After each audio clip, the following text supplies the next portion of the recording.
The coalition of northern groups has withdrawn the quit notice given to Igbos living in the 19 states of the northern part of Nigeria. Indeed, during a press briefing in Abuja, leader of the coalition, Abdulaziz Suleiman, made the announcement and urged the federal government to arrest the leader of IPOB, Nnamdi Kanu. They also say lawmakers should enact a law on hate speech to avoid a recurrence of this kind in future.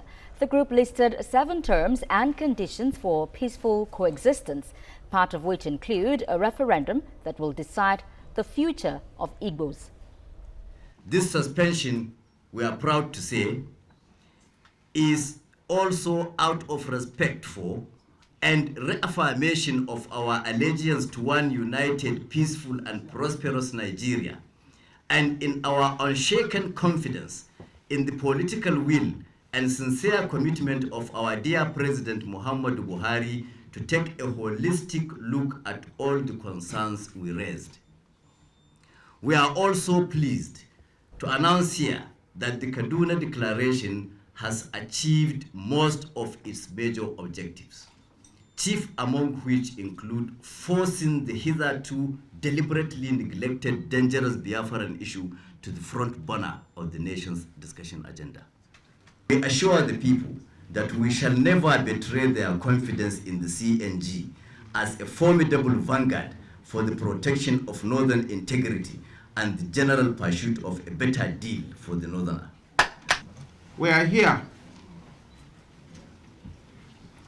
to politely but meticulously ensure that this press conference holds as planned, and to politely monitor and ensure that the quit notice was publicly withdrawn the same way it was publicly declared in June.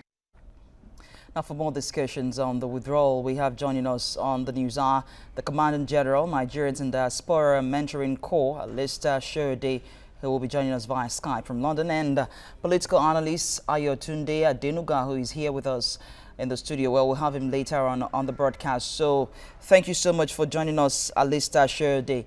Now you just heard that the comments, the withdrawal, but there are you know, they have conditions for which this might happen, and the first is the arrest of Nnamdi Kanu. How do you think this might go ahead?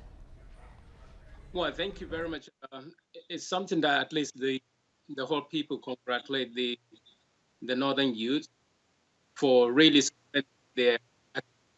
But I think a little bit short. What we're actually hoping for right now is for them to completely and totally remove anything that they're calling for Igbo to quit the northern part, and not just Igbo, but basically talking about the southeastern people. So I think the bigger picture here would be to see them suspending and removing completely, without any reservation, any quit notice on any Nigerian. On the point that they raise, I think some of them are very valid, and it's for the Nigerian government and probably from the state level all the way to the national level to take into consideration the 7-point raised by the northern youth and then begin to deal with it. And what the president said on his return is that Nigeria belongs to each and every Nigerian, and every Nigerian has the opportunity and the free will to live and stay anywhere as long as they are Nigerians.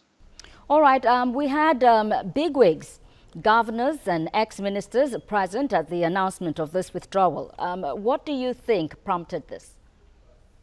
Well, let's be honest about it. The president is back in Nigeria, and quite a lot of people, either from the younger generation all through to the elder generation, are talking about the freedom and the unity of Nigeria as a nation.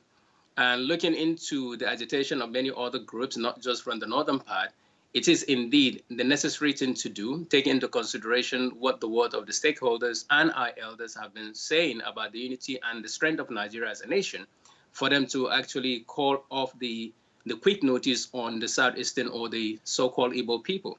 And I think without any doubt, as some of the governors or the chairman of the governor forums in attendance is, as he said, for them to publicly show that indeed the quit notice has been removed. But again, one thing somebody has to ask, we are a nation, we are a country, and it would be wrong sometime for groups to take into consideration or to take action by themselves and to call into the being of Nigeria as a nation. So having the governor there is very good. But as I said, Nigeria as a nation really need to begin to listen to the call, agitation of not just the Northern, because we have other groups across the country who are demanding for one thing or another in terms of either marginalization or whatever they may tag and classify their problems are. Okay, there are 7 conditions, and earlier today I spoke with a member of this coalition on the news, and they said this isn't an outright withdrawal of that quit notice, but it's just to say this in public, but there are conditions. What if these conditions are not met? We don't know what the 7 others are, at least we know the first one. What if they are not met? Would this still stand because it's been said publicly?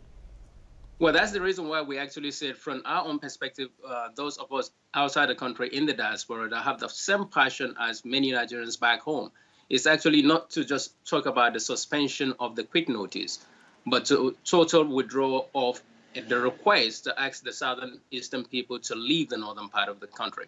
Because when we talk about the nation as a Nigeria, it belongs not, in fact, we don't really need to wait for anybody to tell us that Nigeria belongs to each and every Nigerian. But of course, it nailed home the power and the strength that this is coming from government as well, narrating and reminding Nigerians that Nigeria belongs to each and every one of us. In some of the point raised, either the 7 point that they brought to the attention of the public and the government, I think some of them, are, as I said, are valid in the sense that if they're not just ascribing it to the southern people or to the Igbos, if there are fake drugs in circulation, either through pharmacies and other distribution points, and indeed the government needs to do something about it to make sure that such places do not exist, not because they belong to the Igbos, but because they are fake distribution points, they are fake people selling drugs, and the government need to do the right thing, and all the views, all the presentation made by the northern groups is for the government to really believe or look into them. Are they genuine? Are something happening within our community that really the government and the law authority need to take consideration and deal with? If the points are valid, then it's not just based because the northern group or the Arewa youths demanded for it, but it is because the government really needs to do something about it, and the government is willing and ready to do it. All right, I wish we had more time to discuss more on this, and it would have been very nice to hear your opinion on what you think of the referendum, but we've run out of time. Alistair Soyode, Commandant General, Nigerians in Diaspora Mentoring Group. Many thanks for joining us.